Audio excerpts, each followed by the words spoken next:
It was one of the worst military training accidents in Canada during World War II, and it happened just months before the war was over.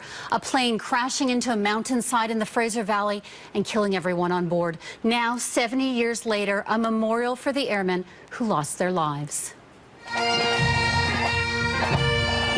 It's a ceremony to remember 11 men who came to Canada with the Royal Air Force on a military training exercise and never made it home. Present arms.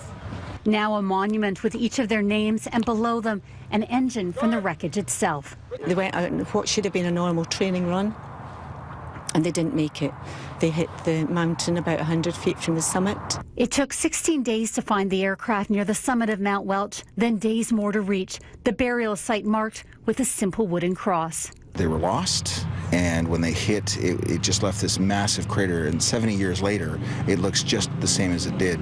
Family and friends of the fallen men came from as far away as England, Norway, and New Zealand for today's ceremony, with the hope of flying over the crash site itself. But that didn't happen. The clouds covering the peak of Mount Welch and making it unsafe to fly. Basically, the conditions that are out right now would be almost identical to what the men would have flown into. For the families, it's an emotional day. It means they've never forgotten our loved ones. Faye Jenkin lost her uncle, David Langlands. Lots of military and local people from here put their own lives at risk to try and rescue them. And, you know, we're here to say thank you. Another family here to honor an uncle, Gordon Hammond.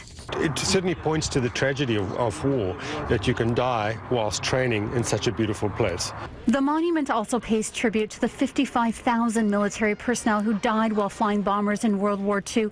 The project created with the help of the Royal Canadian Legion and countless volunteers. I'm just overwhelmed. It's a wonderful thing to do. A friend of David Langlands is grateful the men are being recognized. Look what these fellows did. Look what they gave up.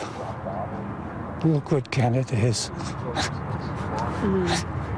11 airmen lost, but never forgotten.